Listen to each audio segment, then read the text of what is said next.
तो सर आप कह रहे हैं कि बहुत ज़्यादा पैसा आगे हेल्थ में लगने वाला है, तो उसके पीछे रीज़न क्या है? मतलब क्या आज के तारीख में ऐसी चीज़ें हो रही है जो कि अंदर ही अंदर से कॉमन इंसान को खा रही है, लेकिन हमें उसके बारे में नहीं मालूम? यस, देखिए बहुत सारी ऐसी बीमारियां हैं जो कि जैसे डायबिटीज़, आप उसका देखिए किस रेट से डायबिटीज़ बढ़ रहा है इंडिया में, ठीक है।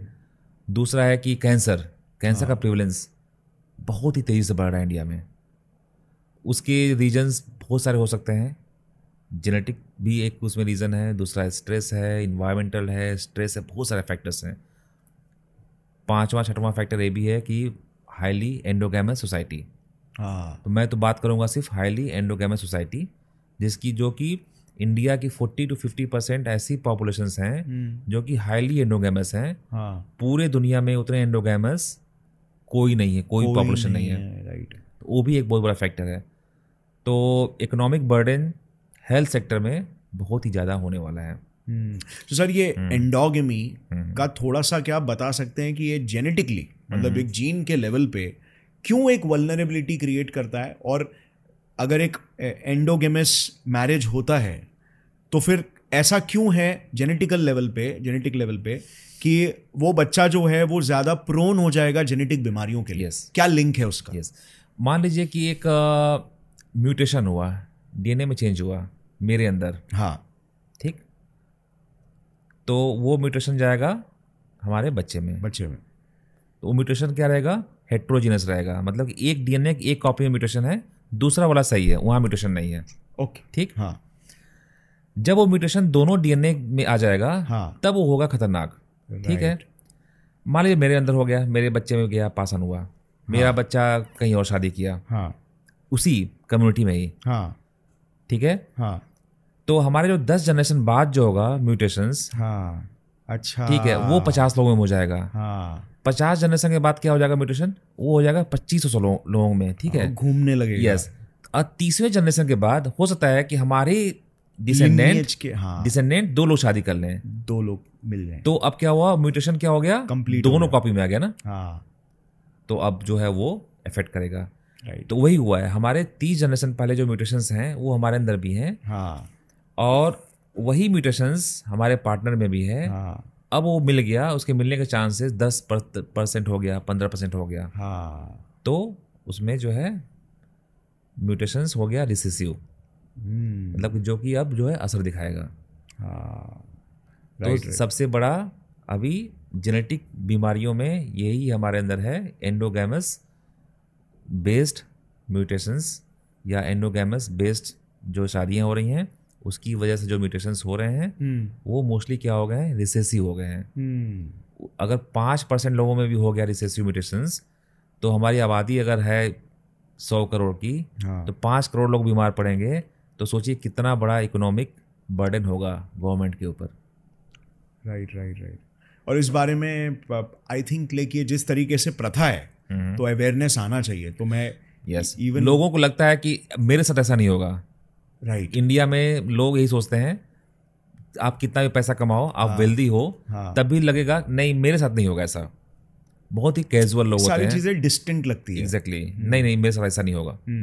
बट जब होता है तब लोग पछताते हैं।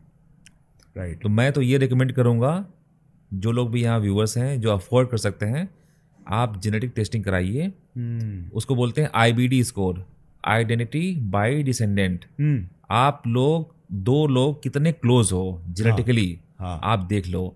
मैं ये नहीं बोल रहा हूँ कि आप शादी मत करो, आप शादी करो, बट आप ध्यान रखो कि अगर आपने शादी करना है तो जल्दी कर लो, क्योंकि एज के साथ म्यूटेशंस भी बढ़ते रहते हैं। क्योंकि एक जो होता है फीमेल में वो एम्ब्रियो में ही बन जाता है। तो अगर कोई फीमेल 20 साल में अगर बच्चा कर रही है, वही फीमेल 40 साल में बच्चा कर रही है, तो 40 साल के एज में म्यूटेशंस जो होंगे उसके एग में वो ज़्यादा होंगे।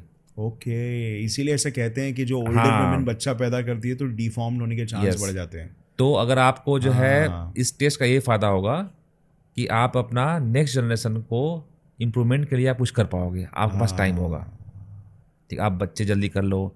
अगर आपके अंदर जेनेटिक होमोजेनिटी ज़्यादा है दोनों के बीच में, तो आप जेनेटिक काउंसलिंग कर लो, बच्चा होने से पहले आप उनकी टेस्टिंग करा लो कि कुछ म्यूटेशंस तो नहीं है उनके अंदर, सीवियर या लीथल म्यूटेशंस तो नहीं है, वो आप देख सकते हो। तो आप ओवरऑल मैनेजमेंट कर सकते हैं। तो सर कुछ और कम्युनिटीज भी है, जैसे मुस्लिम कम्युनिटीज हो गए, इवन ज्यूज, वो भी काफ़ी कट ऑफ रहते हैं वर्ल्ड से। मुस्लिम्स हो गए, पारसीज हो गए, तो इनके केस में क्या है कि क्या एक टिपिकल इंडियन हिंदू के मुकाबले इनके चांसेस कम हैं ऐसे म्यूटेशंस के, या क्या? पारसी में हमने काम किया है। हाँ। पारसी की पॉपुलेशन थी 1 लाख के आसपास 92 में। हाँ। उनकी पॉपुलेशन काफ़ी तेज़ी से डिक्लाइन कर रही है। ये बहुत ही वरीसम की बात है, क्योंकि इतनी ऐसी कम्युनिटी जो इंडिया के लिए काफ़ी कंट्रीब्यूट की है। हाँ। And I am really proud of Parsis मेरे दिल में बसते हैं। इतनी अच्छी कम्युनिटी मैं उनको अपना हीरो मानता हूँ। उनकी पॉपुलेशन बहुत तेज़ी से डिक्लाइन कर रही है। उसमें भी हमने देखा काफ़ी उनके अंदर भी जेनेटिक होमोजेनिटी है। तो जेनेटिक काउंसलिंग की काफ़ी ज़रूरत है उनके अंदर भी। एंड जेनेटिक अवेयरनेस, पारसीज तो काफ़ी वेल्दी भी होते हैं, उनको भी मैं ये सजेशन दूंगा कि जेनेटिक अवेयरनेस को थोड़ा सा और ज़्यादा जो है वो बढ़ाएं, क्योंकि पॉपुलेशन अभी कितने 48-50,000 के आसपास है Parsis. One of the smallest community in the world. Minorities के भी माइनॉरिटीज़। यस। ज्यूस में क्या है, केरला ज्यूस में मैंने काम किया है। हाँ। ज्यूस में ज्यूस मिक्स हो चुके हैं लोकल केरलाइट से। ओके। तो वो उतने वल्नरेबल नहीं है हाँ कंपेयर टू पारसीज, क्योंकि पारसीज अभी भी काफ़ी एंडोगैमस है। हाँ। अब हमारे यहाँ पे जैसे कुंडलीज का कल्चर है, ये सब है, एस्ट्रोलॉजी करवाते हैं, ग्रह नक्षत्र दिखवाते हैं यार। आई थिंक एक अपना जेनेटिक मैपिंग निकाल देना, ये सारी चीज़ें को भी एक प्रायोरिटी मिलनी चाहिए इन सबसे ज़्यादा। राइट, बिकॉज अगर आई थिंक फॉरेन कंट्रीज़ में यही होता रहेगा, राइट? जो हमसे एडवांस कंट्रीज़ है वो लोग इन्हीं चीज़ों पे ज़्यादा बिलीव करते हैं और रिजल्ट्स भी उतने ही एक्यूरेट निकल कर आते हैं। ट्रू। इसको हम बोल सकते हैं जीनोम कुंडली टाइप का। हाँ। तो बट मेरा ऐसा मानना है कि जो जेनेटिक जो कुंडली का जो बेस है वो भी साइंटिफिक बेस ही है। राइट। ठीक है, बट मैं जब देखता हूँ कि दो लोगों की कुंडली मिल ही जाती है। हाँ। ठीक है, उसमें 32 किसी के 32 गुण मिलते हैं, किसी के 20 गुण मिलते हैं। हाँ। 20 कैरेक्टर मिलते हैं। तो बट दोनों ही शादी करते हैं, 32 वाला भी करता है, 20 वाला भी करता है। हाँ।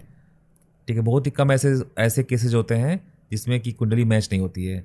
कुंडली अगर मैच नहीं भी हो रही है तो एक सोल्यूशन होता है कि आप ऐसे कर लो, इसका अल्टरनेटिव है बस शादी आप उससे कर लो। उसको थोड़ा सा अवॉइड करना चाहिए। अगर आप बहुत ही सीरियसली आप चाह रहे हैं कि आपका फ्यूचर अच्छा हो, बच्चे हेल्दी हों, तो जेनेटिक कुंडली को ज़्यादा विश्वास करें। हार्ड कोर जो कुंडली है उस पर उतना विश्वास नहीं करें। राइट।